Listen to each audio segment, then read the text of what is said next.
Muy bien, chicos. Son 2:31. La clase iba a ser programada para las 2:30. El tema de hoy iba a ser vasculitis. Último tema de reumatología que tenemos. De ahí para adelante solamente ya es estudiar para el examen. ¿Entendido? Para ahora entonces, comenzamos de una vez. ¿Estamos todos o esperamos 5 minutos? Por favor, los delegados.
Ok, chicos, iniciamos. Vasculitis. Es un tema solamente un poco denso a veces y un poco de memoria.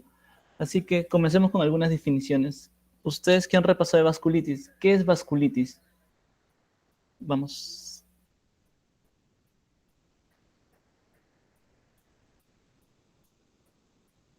Es el acortamiento de la luz de un vaso, doctor. Ya, nos vamos un poco a fisiopatología. Y una parte de la fisiopatología de vasculitis es estrechamiento de la luz de un vaso sanguíneo, ¿ya? La luz luminal de un vaso. Luz de un vaso. Muy bien. Esta luz Esta luz del vaso que se encuentra estrechada puede causarme diferentes alteraciones. Por ejemplo, tengo un vaso sanguíneo, el endotelio, una inflamación, un proceso inflamatorio que se encarga de disminuir la luz vascular, y esto podría causarme en algunas patologías vasculares estrechamiento de la luz vascular. Podrían haber algunos procesos isquémicos. Entonces, parte de la fisiopatología es estrechamiento luminal con o sin isquemia, con o sin isquemia. Muy bien. ¿Pero qué es la vasculitis? Antes de llegar a eso, antes de llegar a fisiopatología. Estamos en reumato. ¿Qué sería? ¿Una enfermedad? autoinmune. Exacto. Listo. Una enfermedad autoinmune. Hasta ahí vamos enfocando.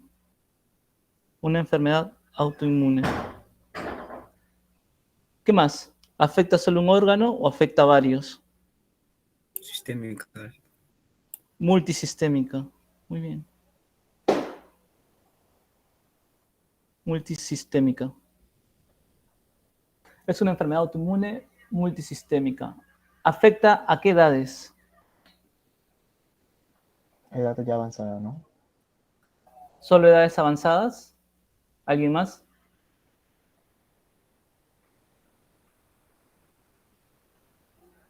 Recuerden que hay un tipo de vasculitis que no solamente ataca a edades avanzadas. Hay vasculitis que se presentan en personas jóvenes. Hay vasculitis que se presentan en infantes. Hay vasculitis que se presentan en bebés. Entonces, edades de vasculitis son... Afecta... A todas las edades, ¿no? Exacto. A todas las edades. Muy bien. Una característica de vasculitis, enfermedad autoinmune, multisistémica, que afecta a todas las edades. Y luego vamos con la siguiente parte. Es un proceso inflamatorio, un proceso de inflamación de las paredes vasculares. Vasculitis, inflamación de las paredes vasculares, ¿sí?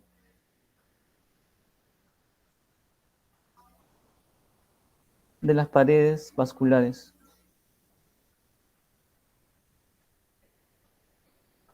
Y ahí va la parte de la fisiopatología.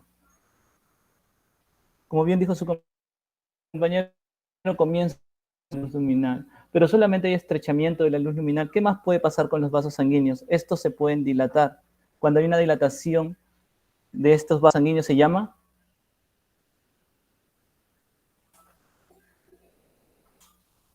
Cuando se dilata un vaso sanguíneo, ¿cómo se llama eso?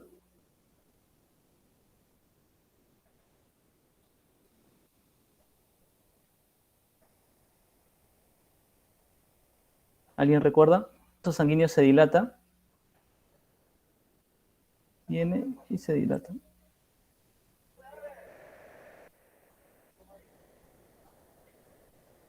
Dilatación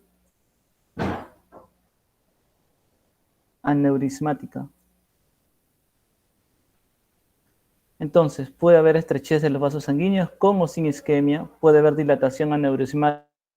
¿Qué me puede presentar este paciente? Puede tener daño a la pared, a nivel de pared vascular. Y si hay daño a nivel de la pared vascular, pues los glóbulos rojos salen, ¿sí? Salen. Y cuando hay ruptura de capilares o de vasos sanguíneos, ¿qué se presenta en el organismo? ¿Qué característica clínica tiene eso? Daño en la pared vascular, la sangre se extravasa, entonces puede haber presencia o no de hemorragia.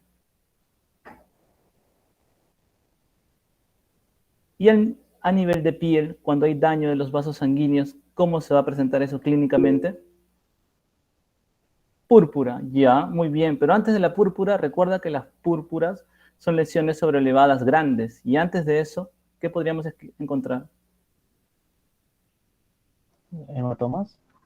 Hematomas, muy bien. Lesiones equimóticas, hematomas. Y antes de eso, más pequeño. Petequias, ¿no? No sé cómo se llama, la verdad. Bien, petequias.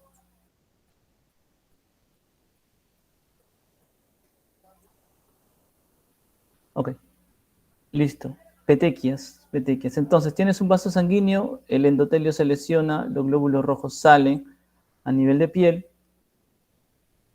y esto te va a dar algunas características clínicas en la piel. Se extravasan los glóbulos rojos, estos van a formar, cuando son lesiones pequeñas, petequias. Que ustedes ya han visto que son lesiones que son pequeñas, menos de 3 milímetros. Cuando esas lesiones son un poco más grandes, aparecen las famosas equimosis, mayores a 3 milímetros, ¿no? Son esas lesiones violáceas que ustedes ya ven en su paciente, ¿sí? Y cuando esto va aumentando, cuando las equimiosis se hacen grandes, hay una inflamación granulocítica del vaso sanguíneo, Estas lesiones que se vuelven induradas, violáceas, son las que reciben el nombre de púrpuras. Púrpuras. Lesiones elevadas que ustedes mismos pueden tocar. Entonces son púrpuras palpables. Características de un paciente con una posible afección vascular. ¿Sí? Muy bien. Otra característica de vasculitis es que la hemos dividido. Las vasculitis esa es parte de la fisiopatología. Otra es que la hemos dividido de acuerdo a Tamaño de los vasos. se han dividido de acuerdo a la distribución o daño de los vasos. Pero estos vasos van a ser caracterizados por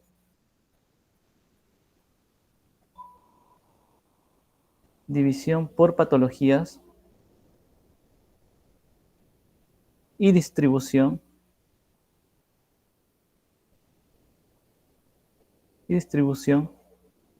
según el vaso afectado.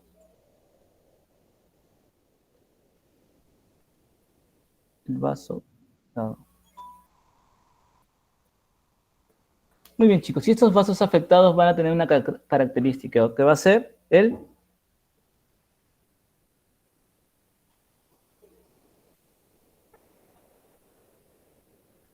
tamaño. Y es así como dividimos las vasculitis por vasos afectados de acuerdo al tamaño. ¿Qué tamaño o cómo los han dividido?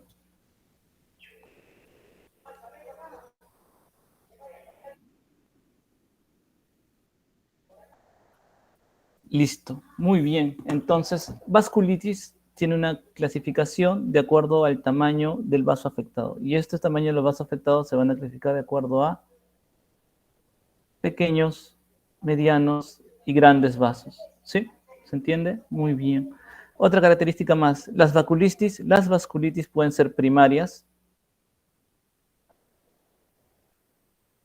Las primarias y también pueden estar presentes las de causa secundaria. La secundaria, que puede ser una causa infecciosa o una causa a otra enfermedad autoinmune subyacente, a un proceso paraneoplásico. Esas son las causas secundarias. Y lo que sí siempre tienen que recordar es que la gran mayoría de vasculitis primarias son de etiología idiopática. Casi todos no tienen una etiología en sí. ¿Se entiende? Vasculitis. Muy bien, más o menos para que se hagan una idea de esto. Sigamos ahora.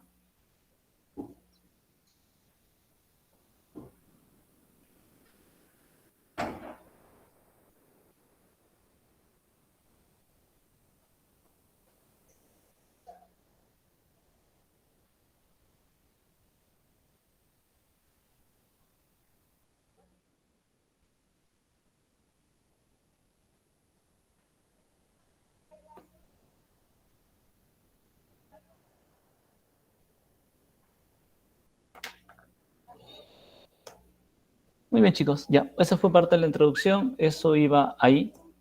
Sigamos, entonces, la vasculitis es una lesión de vasos con daño reactivo, inflamatorio, y estas van a ser clasificadas en diferentes partes, van a ser clasificadas de acuerdo al vaso afectado.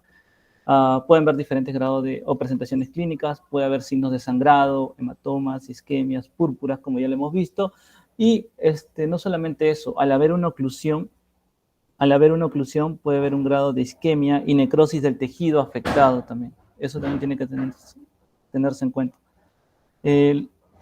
Los órganos afectados varían de acuerdo al vaso afectado, pueden ser primarias o secundarias, y se desconoce el mecanismo, cosa que ya vimos. Entonces, según el tamaño, las vasculitis se clasifican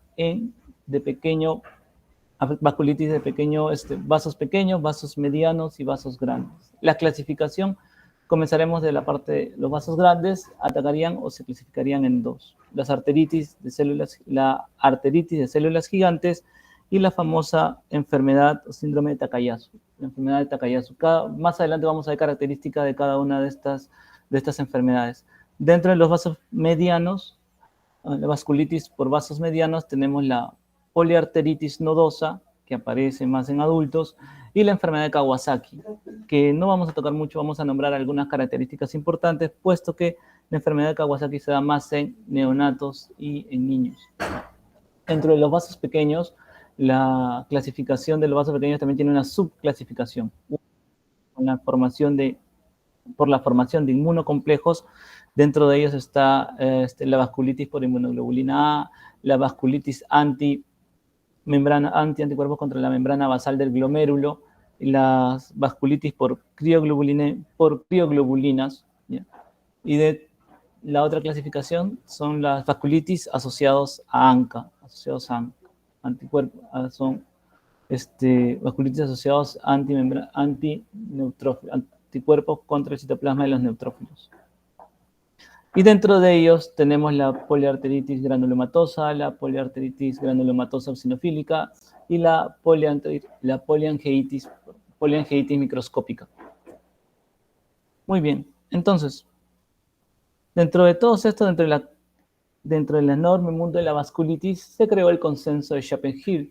En el 2012, esta clasificación de vasculitis de grandes vasos, de vasos medianos y de vasos pequeños fue dado por este consenso. Bueno, no solamente lo dejaron ahí, sino se dieron cuenta que hay vasculitis que comprometen diversos tipos de vaso. Entonces fueron llamadas estas vasculitis como de vaso variable. Esta vasculitis de vaso variable, dentro de estas tendremos el síndrome de Behçet y el síndrome de Cogan.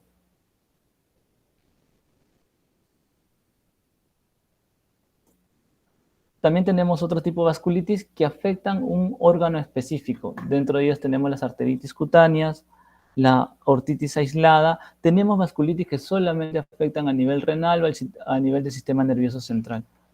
Otro tipo de vasculitis son las vasculitis asociadas a enfermedad sistémica, como la vasculitis lúpica, la vasculitis reumatoide. Dentro de estas están las famosas vasculitis secundarias. Una enfermedad reumatológica como lupus, artritis o neoplásica como la sarcoidosis me dan una afectación vascular y me genera la vasculitis. Vasculitis asociadas también a probable etiología infecciosa, como son las vasculitis por hepatitis. Dentro de ellas la hepatitis B y C son las más frecuentes. La ortitis asociada a sífilis y ligada a otros fármacos, como la hidralazina, entre otros. Las vasculitis asociadas a cáncer, que ya vimos.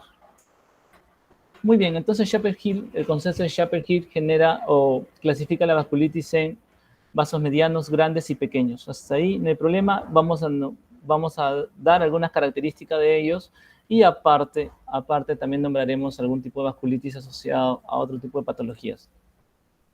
Es lo mismo, la de Schappenhill, esa es de la de 1993. La diferencia entre la del 93 y la del 2012 es que dejan de usar epónimos. Entonces de Wegener, el síndrome de Sjögren-Strauss, comienzan a salir de ahí y se le coloca el nombre de la característica anatomopatológica de la vasculitis, como la granulomatosis de Wegener, que es una poliangeitis granulomatosa, como la enfermedad o el síndrome de Sjögren-Strauss, que es una poliangeitis granulomatosa eosinofílica, y la poliangeitis microscópica, que bueno, eso queda igual. La púrpura de Shannon-Holner, que se busca ya no usar esos nombres y se usa otros nombres, como son la y comienzan a agregar nombres más asociados a la anatomía patológica que al uso de epónimos. Y así van a intentar entender mejor la enfermedad. La fisiopatía vimos, formación inmunocomplejo, respiratoria, lesión del endotelio, permeabilidad vascular, extravasación, donde se produce la parte de sangrado, la disminución de la luz vascular, lo que genera la parte de quimosis. Hay un estado protrombótico generando algunos trombos a nivel vascular, aneurisma por una dilatación de los vasos sanguíneos y oclusión vascular.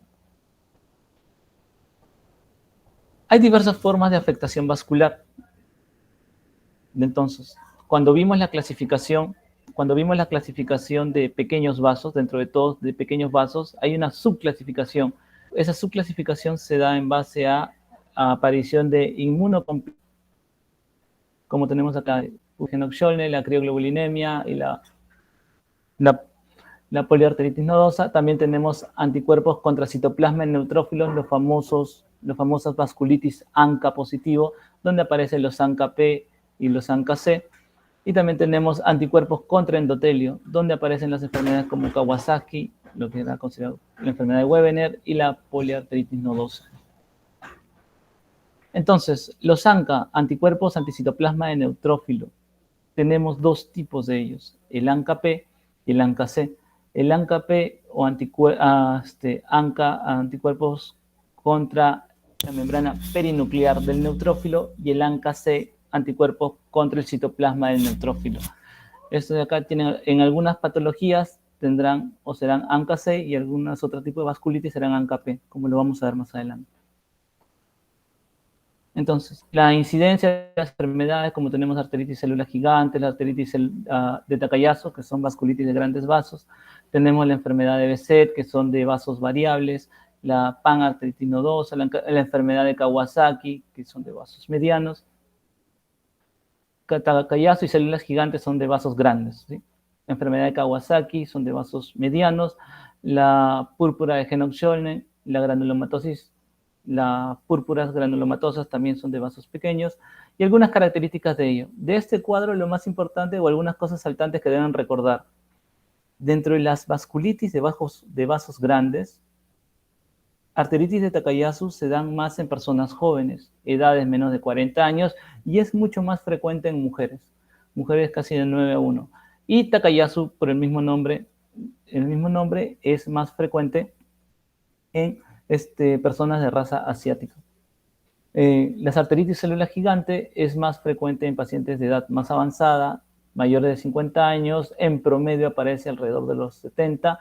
Si bien es cierto, es más frecuente en mujeres que en varones, la relación no es tan alta como la de Takayasu. Dato importante de esto. Y obviamente recordar que la enfermedad de Kawasaki se da más en niños, sobre todo en niños de origen asiático. Factores asociados.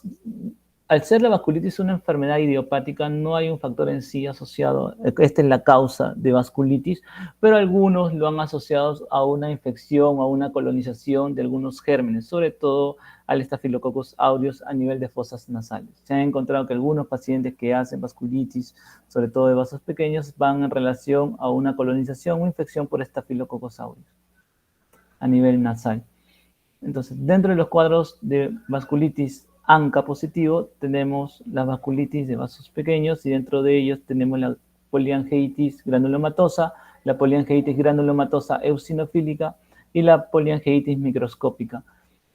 Y también hay otro tipo de vasculitis cuando se asocian a un daño de órgano específico, como tenemos la vasculitis ANCA positivo limitada solamente a riñón.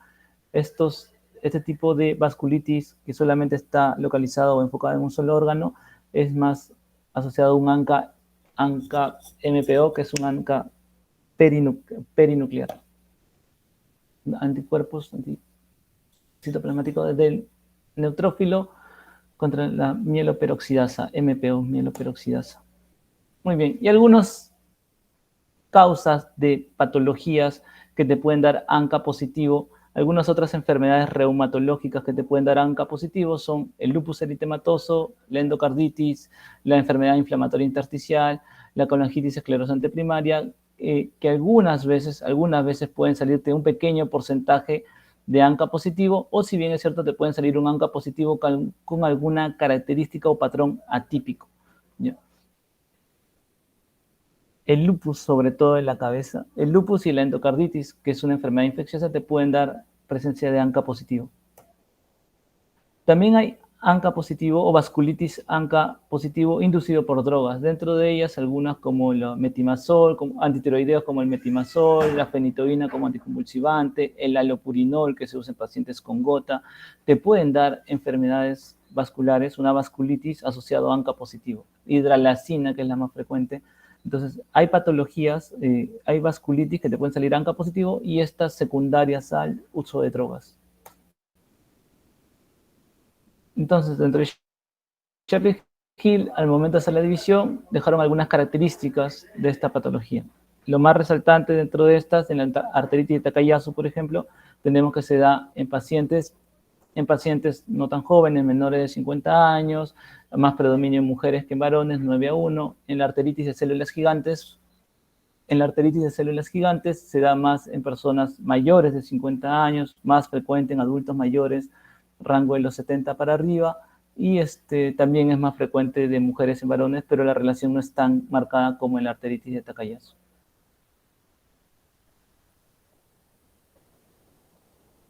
La vasculitis de vasos medianos en la enfermedad de Kawasaki se da más frecuente en neonatos, en bebés o en niños, y la poliarteritis nodosa es una arteritis necrotizante de arterias medianas o pequeñas sin glomerulonefritis o vasculitis en arteriolas. Estos pacientes de acá, promedio es más en arterias medianas.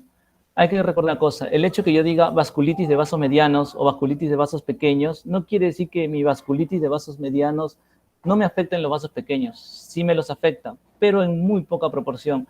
El predominio de daño es más a nivel de vasos medianos, al igual que los de vasos pequeños. No quiere decir que no me afecten los otros vasos, sino que el predominio o el daño más importante o más puntual se da más en vasos pequeños. ¿Qué más?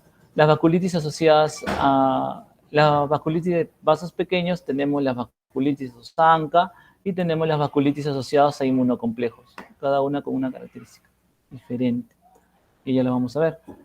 ¿Qué más hemos visto? La vasculitis de vaso variable como BC de Cohen, que ya hemos visto, y la vasculitis de un solo órgano, y acá tenemos algunos ejemplos. Eso ya se lo dejo para que lo repasen. Vamos a centrarnos en lo más importante. Bueno, acá era cómo se conocían antes las enfermedades. Podemos, por ejemplo, el síndrome Sjögren-Strauss, que actualmente se llama la poliangiitis granulomatosa eosinofílica, la poliangiitis granulomatosa, antes llamada Wegener, la vasculitis de inmunoglobulina A, que antes se llamaba la púrpura de Henoch-Schönlein. Estos eran como eran conocidos antes este tipo de vasculitis, que ahora llevan estos nombres. Esta es la clasificación de Chappell-Hill, teniendo en cuenta el daño de grandes vasos, medianos vasos, de los vasos, los pequeños vasos asociados a ANCA y asociados a inmunocomplejos. Solamente estructuren bien el tema. Vasculitis no es tan complicado en el tema de visión, solo recuerden esto. La vasculitis, ya sabemos cuáles son las características. Por división del tamaño de vaso van a ser vasos grandes, vasos medianos y vasos pequeños. Dentro de los vasos grandes hay dos, dentro de los vasos medianos hay dos, y dentro de los vasos pequeños van a haber dos subdivisiones, ¿ya? Acuérdense que Takayasu y células gigantes son de vasos grandes. Y es fácil aprenderse, porque son arteritis de células gigantes. Si son células gigantes, van a ser de vasos grandes. Y arteritis de Takayasu, solamente recordar que Takayasu, nombre oriental, más frecuente en pacientes de rasgos japoneses orientales, va a ser más frecuente vasos grandes, ¿sí? Y otras características que vamos a ver más adelante. Medianos vasos son dos, sencillo, la poliarteritis nodosa, que es la única que vamos a ver en pacientes adultos, y Kawasaki, que lo van a ver ustedes cuando roten más en pediatría, porque es más frecuente en niños. Lengua favorizada, la fiebre, el malestar, cosas que ya van a ver en los niños. Y la de vasos pequeños, que van a dividirse en dos, las asociadas a ANCA, tendremos ANCA-C y ANCA-P, y las asociadas a inmunocomplejos. Si son inmunocomplejos, o sea, inmunoglobulinas, todo aquel que diga inmunoglobulinas, como la vasculitis por inmunoglobulina A, la vasculitis por crioglobulinemias, van a ser asociadas a inmunoglobulinas, inmunocomplejos, ¿sí? Entonces, esos son tipos de vasculitis debidas a inmunocomplejos. Y las asociadas a ANCA, toda vasculitis de vaso pequeño asociadas a ANCA, recuerden esto, van a tener siempre la palabra poliangeitis, y luego serán poliangeitis microscópica, poliangeitis granulomatosa eosinófila o poliangeitis granulomatosa solamente. ¿Listo? Entonces, va a ser sencillo recordarlo dónde se va a encontrar cada uno, en qué casilla van a poder clasificar cada una de este tipo de vasculitis. Ahora, de acá para adelante solamente tienen que aprenderse algunas características clínicas de estos pacientes.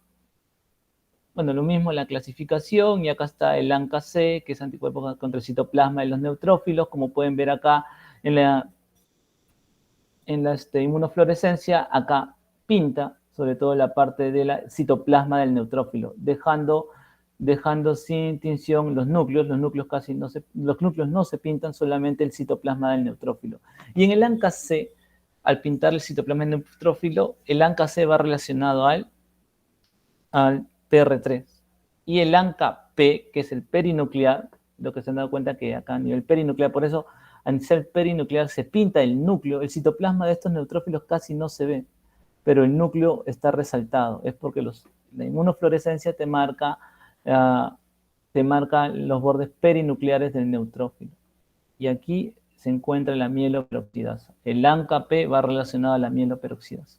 El MPO. ¿Cuándo sospechar en un paciente que tenga vasculitis? Entonces, paciente que tenga manifestaciones sistémicas.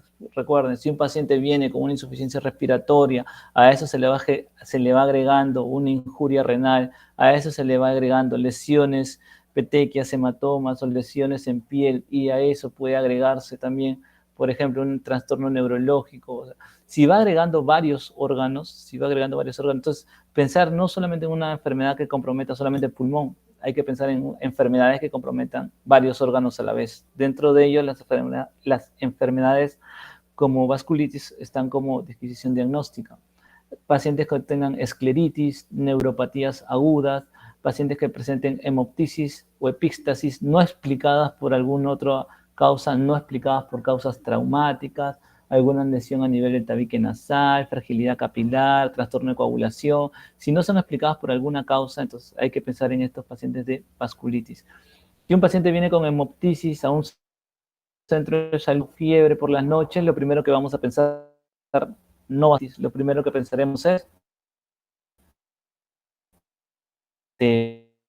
entonces, una causa puede ser un diagnóstico diferencial vasculitis. Las glomerulonefritis, las púrpuras palpables, las alteraciones urticariformes o pacientes que vienen con lesiones urticariales, lesiones eritematosas, abones a nivel de piel de manera crónica y sin explicación alguna, pues pueden ser, se puede sospechar de vasculitis. Entonces, para hacer un abordaje diagnóstico de este tipo de pacientes, lo que tenemos que enfocar es primero qué vaso es el que puede estar dañado. El tamaño del vaso es importante para hacer o solicitar mis pruebas diagnósticas. Si tengo un paciente al cual yo pienso que puede ser el daño de un vaso grande, no voy a pensar en pedir un ANCA, porque los ANCA son más para vasculitis de vaso pequeño. Valorar siempre las particularidades entre las posibilidades etiológicas y solicitar paraclínicos para confirmar el diagnóstico de estos pacientes. Las afectaciones cutáneas en este tipo de pacientes pueden ser variables de acuerdo al vaso afectado. Por ejemplo, si el daño es a nivel de dermis, suele ser más afección de vasos pequeños. Si el daño es a nivel, o si la vasculitis se da a nivel el daño se da a nivel de tejido celular subcutáneo, suele ser más a vasos medianos, y si se da en algún otro órgano, suelen ser más de vasos grandes. Ejemplos. Por ejemplo, a nivel de vasos pequeños, lo que uno va a encontrar o ver van a ser petequias, púrpura palpable, pápulas eritemato descamativas, úlceras de muy poca profundidad, como podemos ver acá. Lesiones abonosas hasta lesiones pequeñas, menos de 3 milímetros, petequiales.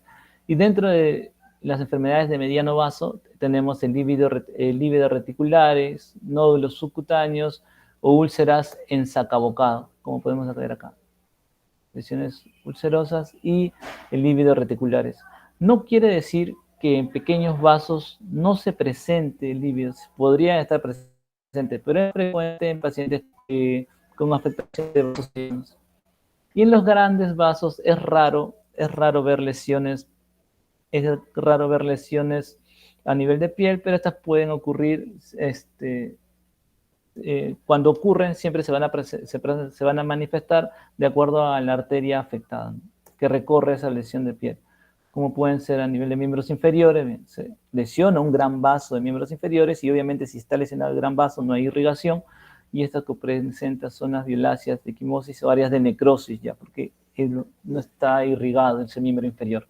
Y también a nivel de boca o paladar, esas úlceras que son más saltantes. Entonces, en piel, de acuerdo a la clasificación o el daño vascular, si son de pequeños vasos, medianos o grandes, pueden tener algunas características clínicas que ya vamos a ver acá. Cuando son de grandes vasos y isquemias de extremidades profundas, son las más frecuentes. Y en pequeños vasos, petequias, púrpuras, equimosis. Lívido reticular es más frecuente en vasos medianos. La afectación renal suele estar presente en las 3 vasculitis de grandes, pequeños y medianos vasos. La afectación renal suele estar presente en los 3.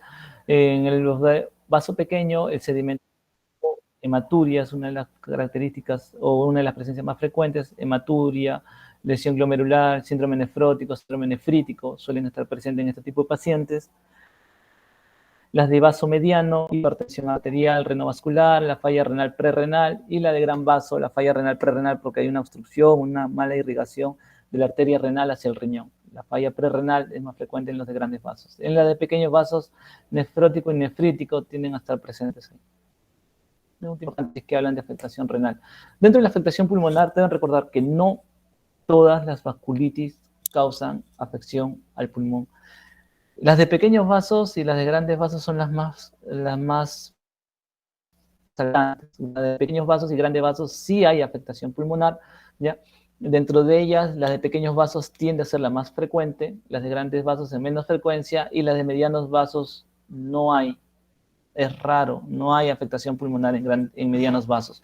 Entonces, dentro de todas ellas, tú puedes sacar una conclusión. De todas las vasculitis que hemos dicho, ¿cuáles son las que no afectarían pulmón? ¿Qué tipo de vasculitis no te afectaría pulmón? Kawasaki y nodoso. Poliarteritis nodosa, muy bien. Kawasaki sí es de medianos vasos, recuerden que es más de pediatría, pero si te viene a consulta un paciente mayor, un paciente adulto, una paciente mujer, y viene con compromiso de pulmón, pues poliarteritis nodosa sería muy raro en pensarlo. Pensaría más en algún compromiso de pequeños vasos, ¿no? Dentro de ellos tenemos la capilaritis y hemorragia alveolar en pequeños vasos y en grandes vasos, más frecuente en Takayasu, en la hipertensión pulmonar y la hemorragia bronquial. Afectaciones del sistema nervioso, generalmente tiende a ser sistema nervioso periférico, es muy raro que haya lesiones centrales, y si hay alteración del sistema nervioso central, es porque esta vasculitis es generalmente causada por alguna otra afectación secundaria. Por ejemplo, el LES te puede dar vasculitis y también te puede dar signos neurológicos. Pero si es solamente vasculitis, es más frecuente que el daño sea del sistema nervioso periférico, como la mononeuropatía múltiple, en casi todos, y en el grandes vasos puede ser una mononeuropatía no tan específica. Y en el sistema nervioso central solo van más asociadas a causas secundarias, La de medianos vasos tampoco tiene una afectación o no va relacionado a afecciones del sistema nervioso central. Y la de grandes vasos, generalmente asociada a la arteritis de células gigantes. Afectación pulmonar más frecuente en grandes vasos, Takayasu. Afectación del sistema nervioso central, las de células gigantes es la afección principal, ¿sí? ¿Qué características pueden tener estos pacientes? Recuerden, es un gran vaso que se puede dañar, puede generar isquemia. En el sistema nervioso central, si hay isquemia, va más asociado a accidentes cerebrovasculares debido a vasculitis de grandes vasos, o también la presencia de accidentes isquémicos transitorios también puede ser. La maurosis fugaz también están presentes en este tipo de pacientes. Afectaciones gastrointestinales, en pequeños vasos, más frecuente en la púrpura de Henoch-Schönlein, característico más el abdomen agudo no quirúrgico, hay un dolor, hay una angina mesentérica. Recuerdan que cuando hablábamos de angina a nivel de corazón era dolor a nivel torácico causado por una alteración cardíaca, una angina cardíaca. Acá se habla de una angina mesentérica que genera dolor abdominal agudo de etiología no quirúrgica. Raras veces puede causar isquemia. Puede ser raro, pero puede estar presente. Las de medianos vasos, cuando se afecta, sí puede causar isquemia mesentérica a nivel gastrointestinal, y los de grandes vasos, obviamente, también. Y solamente va relacionado en la enfermedad de Takayasu. La enfermedad de Takayasu es una de las enfermedades de grandes vasos que más compromete la aorta. Y como ustedes recordarán, la aorta tiene una aorta descendente. Entonces, dentro de las afectaciones de grandes vasos, de células gigantes, si Takayasu es la que más compromete, o es esta en la que va más relacionada a afección gastrointestinal. Bueno, eso es lo que ya vimos, solicitar para clínicos, afección y posiblemente lo primero que debemos hacer es determinar el vaso implicado. Entonces, algunas generalidades de las vasculitis. Vamos a comenzar primero con los de grandes vasos. En grandes vasos teníamos a dos. Comencemos con Takayasu. Hasta como ya dijimos, la inflamación y el daño a menudo se localiza en una porción de los vasos afectados, pero se puede observar una afección extensa también. El inicio de la enfermedad suele ocurrir antes de los 30 años y tiene una fase inflamatoria y una fase esclerótica o isquémica, donde se da la oclusión y el daño en los órganos. Puede ser de inicio subagudos, síntomas constitucionales, puede haber baja de peso, artralgias, hay una sensibilidad de la arteria carótida, llamada carotidinia, en casi 10-30% de estos pacientes. Y como tienes una disminución de la luz de esta arteria de gran calibre, los pulsos periféricos pueden ser ausentes o débiles. Hay una disminución de esta luz y entonces estos pulsos periféricos pueden disminuir. Hay claudicación de las extremidades, soplo arterial. Un ratito, disculpen.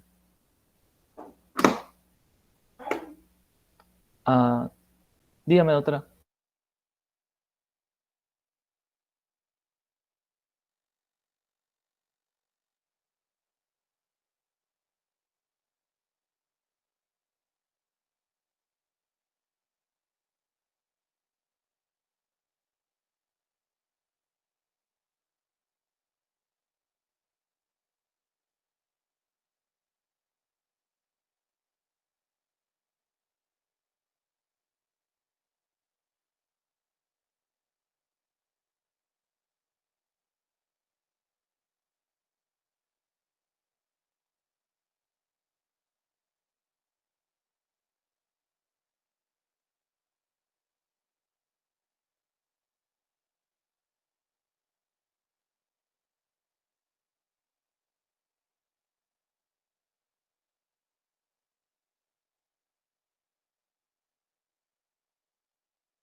Bueno, ya su.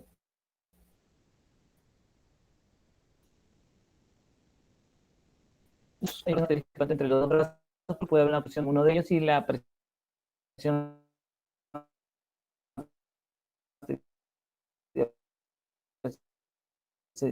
los básicos síntomas gastrointestinales, que es los que vimos así, que pueden verse todo una única presente tipo de pacientes. Recuerden, es una enfermedad de grandes vasos, los hijos pueden ser desde educación hasta accidentes isquémicos transitorios, más relacionado a este tipo de vasculitis. Se dividen en grupos, de grupo 1, 2, 3 y 4, grupos de aorta, compromiso de arteria pulmonar, compromiso de la y sus ramas, es este tipo de grupo 3 donde más se da el compromiso gastrointestinal, y el grupo 2, un compromiso difuso de aorta y ramas principales. El diagnóstico, al ser una enfermedad de grandes vasos, lo que la mejor manera de diagnosticarlo son por imágenes, como son engrosamiento de la resonancia magnética, tomografía, angiografía, que es el gold estándar para ver estrechez o daño de los vasos sanguíneos. Es el gold estándar para delimitar estenosis, oclusiones o aneurismas de este tipo de pacientes. La angiotomografía también o la angioresonancia magnética podrían ser de utilidad, y según los vasos afectados en este tipo de vasculitis de grandes vasos, la subclavia izquierda tiende a ser una de las más afectadas, seguida por la aorta, luego sigue la carótida, renal y las vertebrales. ¿Cómo se hace el diagnóstico de de la arteritis de Takayasu. Entonces, mínimo debe cumplir 3 de estos criterios. Pacientes con enfermedades que aparezcan antes de los 40 años, que donde puede haber claudicación, puede haber disociación de los pulsos braquiales, puede haber una alteración o una disociación de pulsos, de la presión arterial entre uno y el otro. La causa más frecuente de compromiso, un segundo. Dime.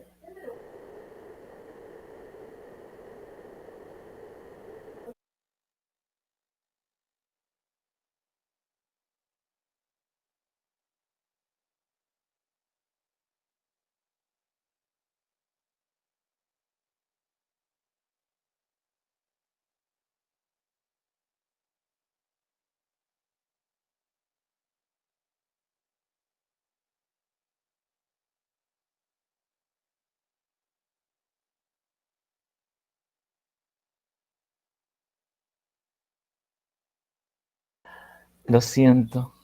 Perdón, chicos.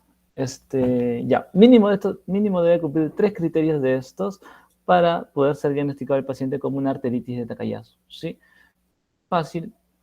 Paciente menor de 40 años, que tenga claudicación, que tenga alguna alteración a nivel de los pulsos o una disociación a nivel de la presión arterial entre una extremidad y otra, donde haya una alteración, una estenosis de la aorta o de la subclavia, o una imagen angiográfica donde te hable de una oclusión, aneurisma o alteración vascular, obviamente. ¿Se entiende? ¿No? Es Takayasu. Cosas puntuales en Takayasu. Arteritis de células gigantes, entonces ya sabemos que se da en adultos mayores de 50 años, lo más frecuente por encima de los 70. ¿Qué más? Estos pacientes debutan con cefalea persistente de novo, que nunca han tenido esa cefalea en su vida. Hay una baja de peso, puede haber polimialgias reumáticas, inflamaciones, dolores musculares, entesitis o malestar general. Son una de las más frecuentes. La arteritis de células gigantes, también conocida como la arteritis temporal. Bueno, ¿por qué es característica? ¿Por qué era llamada arteritis del temporal? Porque la arteritis de células gigantes o arteritis temporal dilataba, como pueden ver acá, cada parte de la arteria temporal. Y es más, parte del diagnóstico de eso era la biopsia de la arteria temporal. Uno entraba y biopsiaba este vaso sanguíneo, la arteria temporal, y la ponía al microscopio. Y si había signos sugestivos, inflamatorios, de linfocitos, proceso inflamatorio crónico, uno podría decir que este paciente tenía una arteritis de células gigantes. Ahora, que salga negativo no lo descartaba, pues tú tomas una lesión de un vaso sanguíneo, de un segmento de un vaso sanguíneo, una parte de un vaso sanguíneo, una parte pequeña, pero para mala suerte quizás puedas tomar una biopsia de una zona que no está, y entonces te va a salir negativa la biopsia. O sea, un diagnóstico positivo te lo diagnostica, pero un diagnóstico negativo no te lo excluye en el caso de la biopsia. ¿Qué más? Este tipo de arteritis de células gigantes, como sabrán, me da alguna manifestación neurológica del sistema nervioso central. Ya lo hemos visto: ACVs, AIT, necrosis del cuero cabelludo, amaurosis fugaz, pérdida de la visión súbita, claudicación mandibular. Entonces, características clínicas de la arteritis de células gigantes es un compromiso importante del sistema nervioso central, ACVs, AITs, amaurosis fugaz. Estas características, como verán, no las hemos visto en Takayasu. Entonces ya tienen dos características muy diferentes entre una y otra. No se pueden confundir al momento de marcar.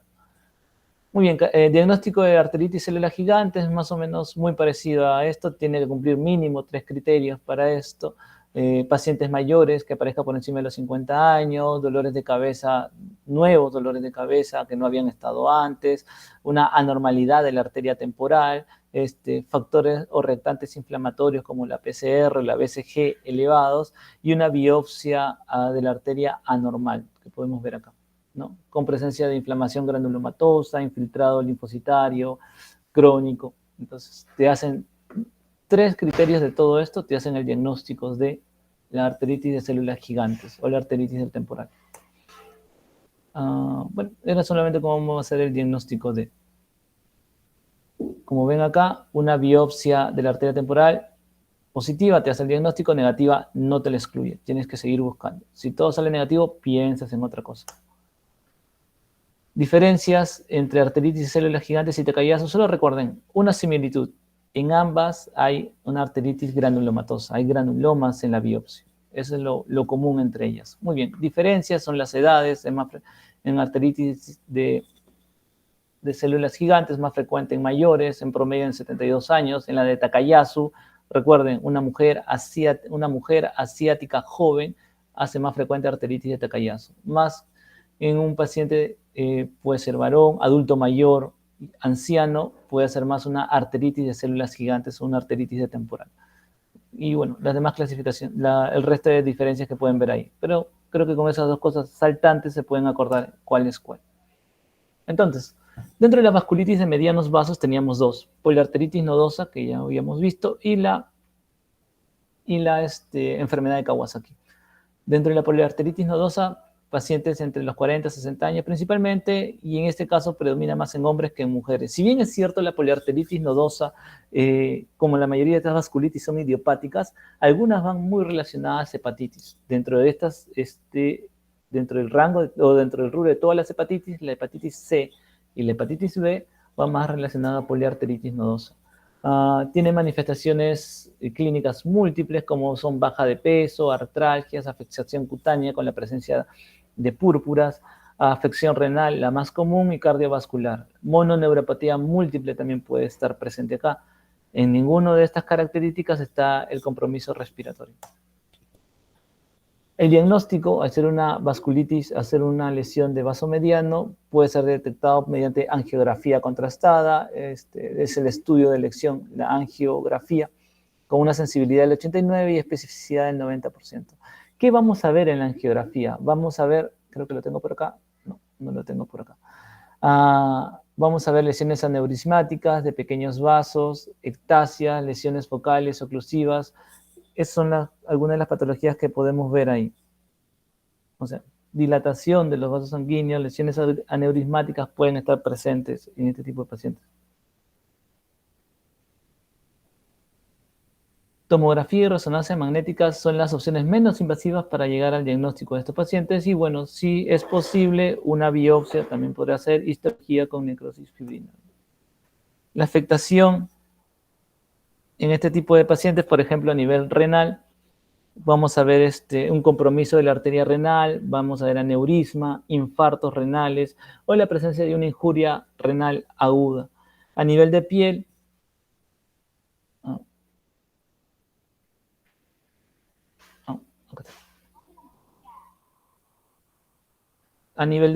lo que vamos a ver son púrpuras palpables, nódulos subcutáneos, y acá, como pueden ver, el famoso lívido reticularis, que ya vimos que puede estar presente en pacientes con compromiso vascular de vasos medianos.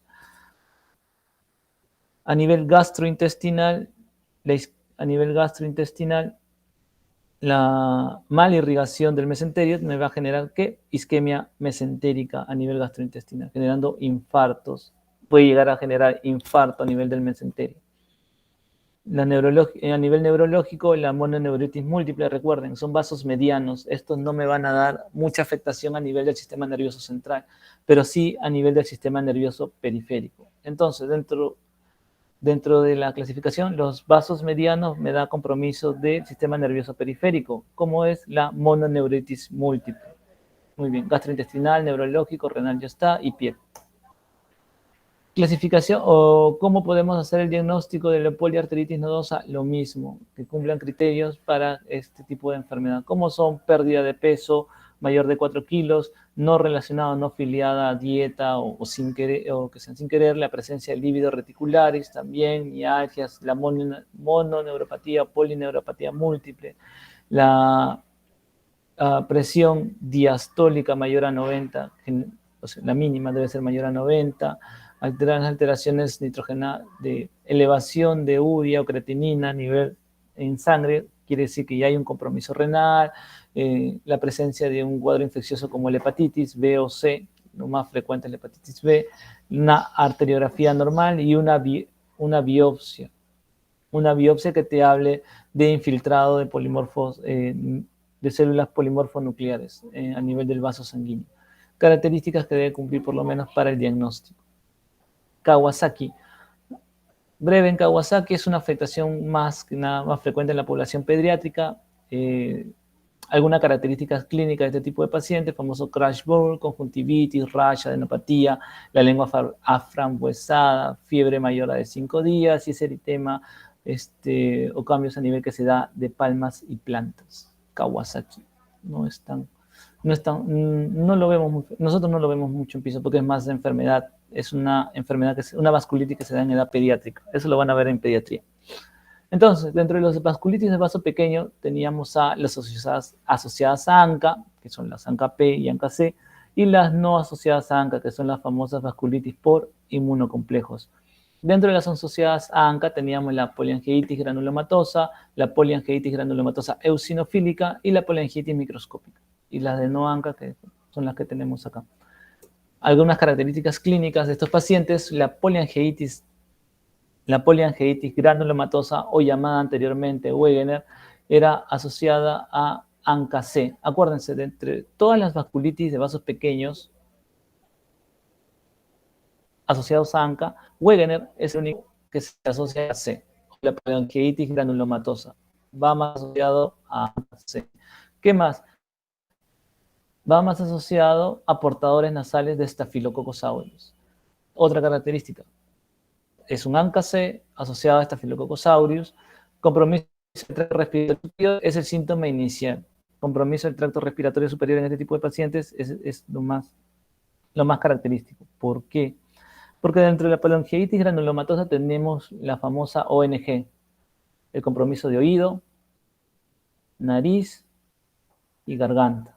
El compromiso de oído, nariz y garganta, poliangiitis. Dentro del compromiso de oído tenemos la otitis media, dentro de lo que es la nariz, la deformidad de la nariz, y dentro de lo que es garganta tenemos lesiones necrotizantes nasofaringeas.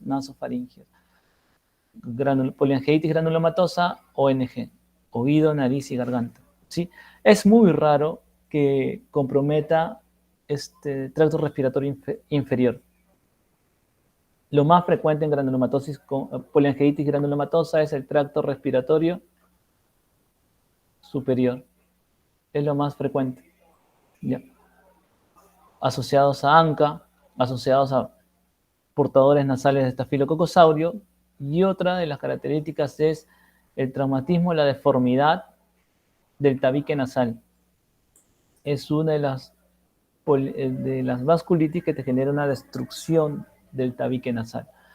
Formación de úlceras, sinusitis y epístasis, sangrados nasales. Y acá vemos cómo el tabique nasal de este paciente ha sido destruido. Debido a esta poliangiitis granulomatosa te causa destrucción del tabique nasal, causa daño, alteraciones, deformidad de la nariz. ¿Sí? Va más relacionado a ANCA-C. Y recuerden, si era ANCA-C, era ANCA que ataca al citoplasma. Y si ataca al citoplasma de los neutrófilos, va más relacionado a la proteína TR3. Listo. Ya está. Poliangiitis granulomatosa.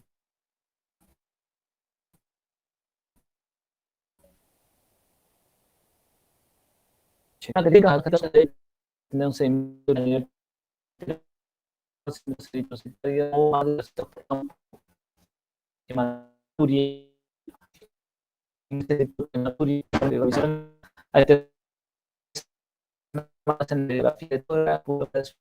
muy frecuente, pero pueden estar presentes. Lo más frecuentes son úlceras, secreción nasal, alteración, más tracto superior.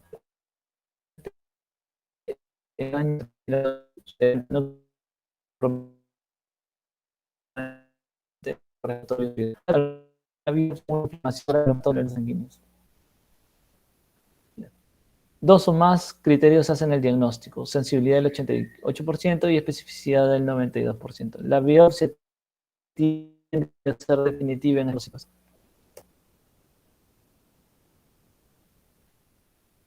La gramatosis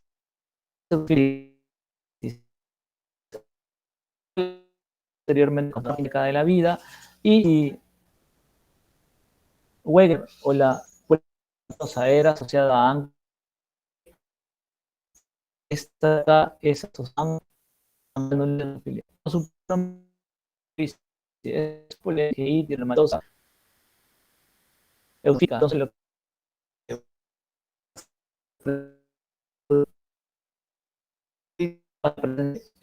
por eso se le comprueba que sí. Y si está relacionado a la presencia de eosinófilos, los eosinófilos van más relacionados a procesos alérgicos. Entonces, pacientes con atopia o asma son buenos. Entonces, en esta vasculitis, ¿cuál va asociada a asma? La poliangiitis granulomatosa eosinofílica. ¿Cuál va más asociada a cuadros atópicos? La poliangiitis granulomatosa eosinofílica. Antes, llamada antes Shure-Strauss. Fácil. Afectación cutánea tiende a ser la más común y puede haber afectación del pulmón y del sistema nervioso periférico. Muy bien. Entonces, características de este tipo de pacientes, 4 o más, a diferencia del otro acá, 4 o más me hacen el criterio, es pacientes que tengan o hayan sufrido o tengan un antecedente de asma. En este tipo de vasculitis granulomatosa eosinofílica, es pacientes que lo presentan el antecedente de haber tenido varios años asma, pacientes con asma, pacientes que tengan eosinofilia mayor al 10%, o pacientes que tengan mononeuropatía o polineuropatía, infiltrados pulmonares variables en la radiografía de tórax, alteraciones en los senos paranasales, y una muestra de biopsia que tenga un vaso sanguíneo con eosinófilos extravasculares. Cuando te hablan de alteraciones nasales, no te hablan de la destrucción del cartílago, eso solamente lo hace la poliangiitis granulomatosa. En este tipo de pacientes, cuando te dan alteraciones de los senos paranasales, pólipos nasales, en este tipo de pacientes están como otitis, y vamos a ahora porque no, que los pacientes poliangiitis tienen aproximadamente 90% de probabilidad de que salga ANCA positivo. ANCA-C positivo. A diferencia de la meningitis granulomatosa eosinofílica, que va más relacionado a ANCA-C, pero a veces no es tan frecuente que salga positivo este ANCA-C, más o menos entre un 40 a un 50%. Te salen positivos, pero es 40. Si sale positivo es ANCA-P. Poliangiitis eosinofílica granulomatosa es ANCA-P positivo. Muy bien.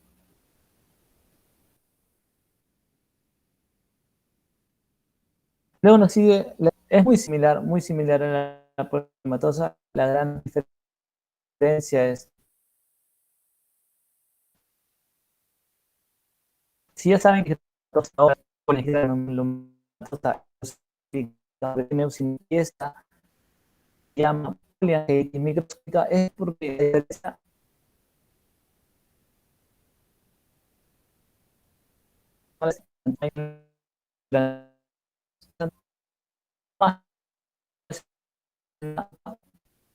y dos vasculitis relacionadas a una solamente va a relatarse. No pueden fallar, solamente tienen que aprenderse cuál es cuál. Va asociada a la amenaza renal,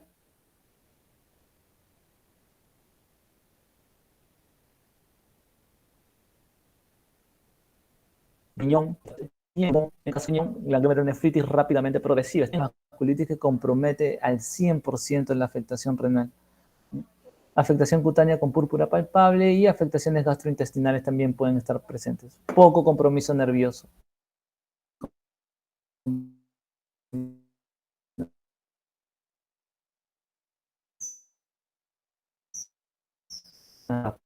A veces entre la poliangitis y microcosmos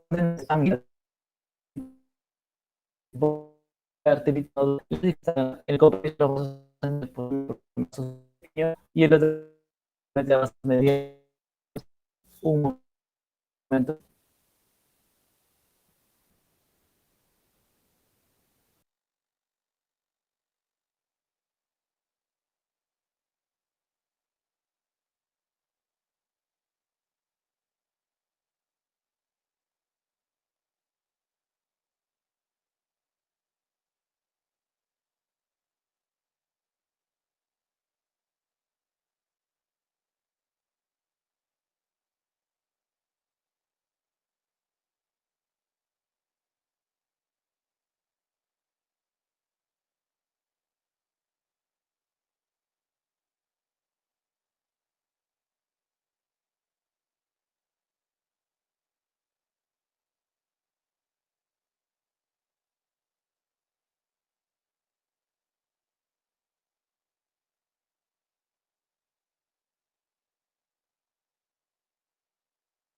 Vale.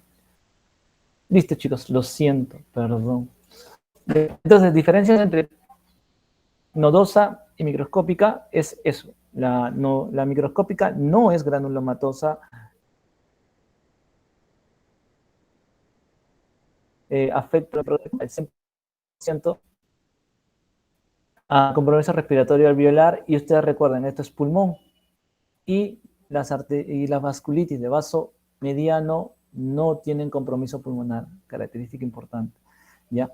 Y nodosa tiene una afectación o tiene relación o guarda relación con hepatitis B. Y esta de acá, al ser una vasculitis de vaso pequeño ANCA positivo, la microscópica es un ANCA P. ANCA P. Muy bien. Diferencias en poliarteritis nodosa y poliangiitis microscópica. No está tan difícil, ¿no? Fácil. Muy bien, entonces ahí terminamos con las vasculitis asociadas a ANCA. Vasculitis de pequeños vasos asociados a ANCA. Ya saben que hay 3, ya saben las características de cada uno, solamente es repasar para el examen. Luego tenemos las vasculitis asociadas a inmunocomplejos, hepatitis C, asociadas a inmunocomplejos. Dentro de ellas tenemos una gama de vasculitis, y una de ellas es la crioglobulinemia. Acuérdense, inmunocomplejos, todo lo que tenga que ver con inmunoglobulinas, crioglobulinemia, crioglobulinemia, asociado a infecciones por hepatitis C, suele ser leucocitoclástica, sin afección sistémica, y si la hay, el compromiso es más renal o del sistema nervioso periférico. Al ser relacionado a inmunocomplejos, hay que ver qué tipo de inmunoglobulinas son las que se encuentran comprometidas. En globulинemias pueden estar presentes la inmunoglobulina M y la inmunoglobulina G. Esto hace que tenga 3 tipos de vasculitis crioglobulinémica, como son las de tipo 1, 2 y 3, siendo la de tipo 2 compromete a 2 anticuerpos, inmunoglobulina M, inmunoglobulina G. Listo.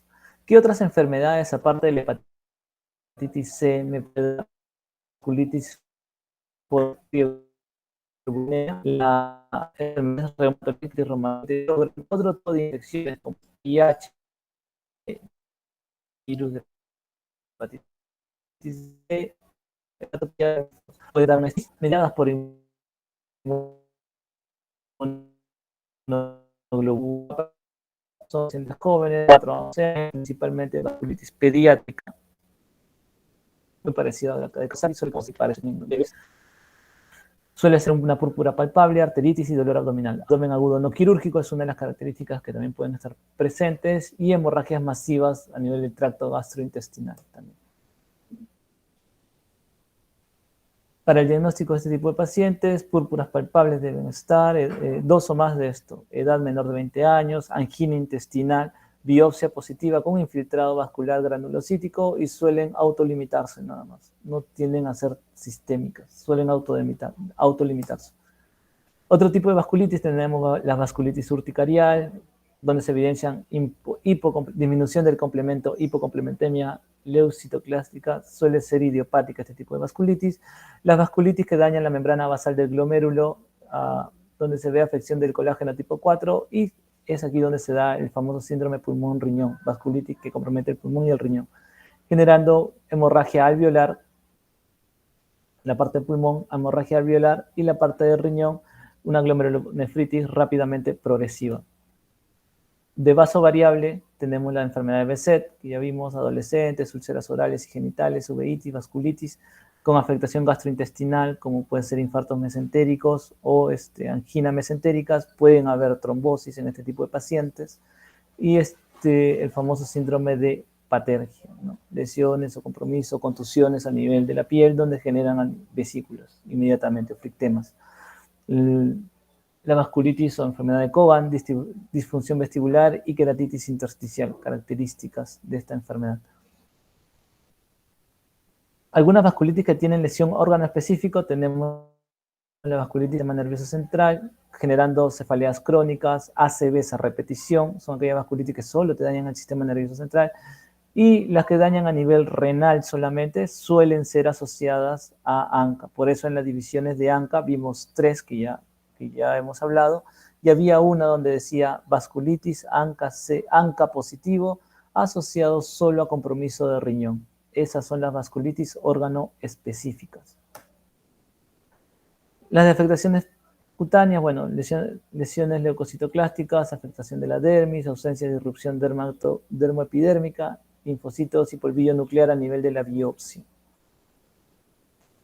Las vasculitis ANCA suelen empezar como infecciones o como lesiones leucocitoclásticas y luego tienden a progresar a las vasculitis que ya conocemos, la de Sjöstraup, la de Wegener y la poliangiitis microscópica.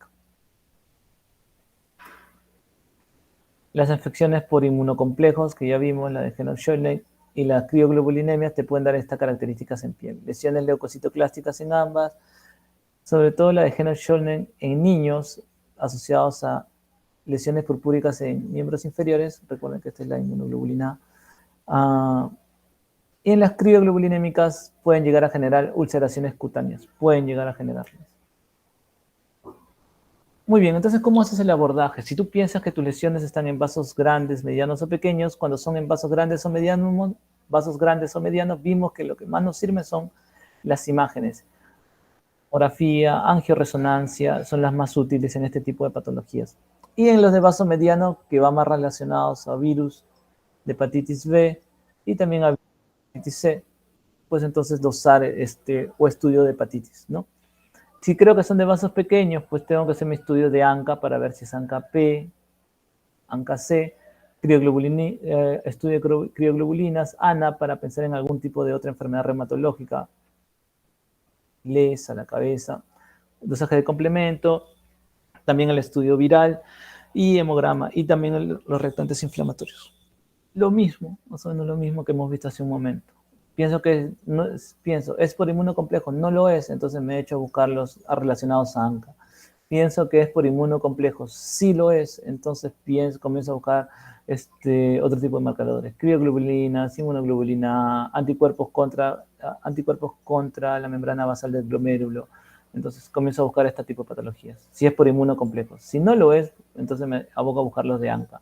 Si pienso que son de vasos grandes, pues la angiografía para vasos grandes y vasos medianos me va a ser de mayor utilidad. Y al final, la gran mayoría, salvo la gran mayoría me va a ayudar la biopsia. Miren que Takayasu, al comprometer aorta, pues es muy raro que alguien biopsie aorta. Lo que más nos ayuda en Takayasu es la angiografía. Muy bien, la biopsia piel no suele ser específica, suele ser inmunofluorescencia, y la biopsia renal tiende a ser más específica para aquellos pacientes con vasculitis de vasos pequeños y debe estudiar el perfil ANCA. El tratamiento en este tipo de pacientes, hay un tratamiento de inducción al momento de iniciar, una vez diagnosticado al paciente, hay un tratamiento de inducción, hay un tratamiento de mantenimiento, hay un tratamiento de monitorización. Todos ellos en la cabeza iniciarán con tratamiento corticoide, a dosis alta primero y luego con algún otro inmunosupresor. ¿Como cuáles? Ya lo vamos, ahora creo que tengo un cuadro, ya, acá está, listo.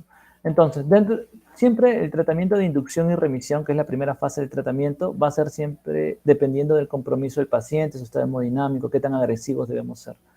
Los corticoides que se usan en la cabeza son como la metilprednisolona a dosis altas de 500 a 1000 miligramos, o sea, de 500 miligramos a 1 gramo, dosis inmunosupresora, y luego a dosis de mantenimiento de 1 miligramo por kilo de peso, e ir reduciendo el 10% cada semana. Puedes agregarle ciclofosfamida y también puedes agregar, se le puede agregar el tratamiento metrotexate, con evidencia más que todo en la poliarteritis nodosa y vasculitis de grandes vasos. El manejo específico de acuerdo a la patología, acá la tienes dividida por grandes vasos, como la arteritis de célula gigante o Takayasu, prednisolona, tocilizumab si no responde, aspirina si requiere, acá también prednisolona, pulsar si es necesario, si hay mucho compromiso, y manejo quirúrgico si es que requiere en el caso de Takayasu. Recuerden porque esto compromete la aorta. Prednisolona, satropina para el manejo o metrotexate. La poliarteritis nodosa, prednisolona como tratamiento, prednisolona, ciclofosfamida también, y Kawasaki también, el uso de inmunoglobulinas, aspirina también. Y la prednisolona en caso de resistencia al primer esquema de aspirina con inmunoglobulinas. Las de vaso pequeño, como la PAM o la poliangiitis granulomatosa eosinofílica, casi todos tienen a la cabeza el tratamiento con corticoides. y se le puede agregar algún otro tipo de inmunosupresor, como metotrexate, ciclofosfamida, y para mantenimiento intentar dar dosis muy bajas de corticoides y si es posible ir quitándose, retirándose y mantenerlo con metotrexate, azatropina o rituximab o algún otro inmunomodulador. Las vasculitis de monoglobulina A, AINES puede ser el tratamiento al inicio, prednisolona de 1 miligramo por kilo de peso. Las crioglobulinemias, manejo etiológico de cuál es la causa, determinar la causa. La gran mayoría de vasculitis crioglobulinémicas son por causas secundarias. Entonces, si tú determinas la causa, tratas la causa y aparte de eso tratas el compromiso vascular y con eso el paciente debería remitir. Goodpaster y Veset también con uso de corticoides, más acetropina, que es el esquema principal de ese tipo de pacientes, y el Goodpaster plasmaféresis y pulso de corticoides. Y bueno, es el esquema de más o menos de manejo. Listo, chicos. Eso sería todo.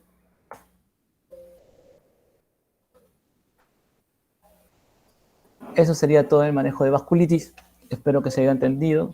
Con el tema de la división y características, creo que con eso puede quedar un poco más claro. De acá para adelante, solamente estudien. Si tienen alguna duda, ya saben, consulten.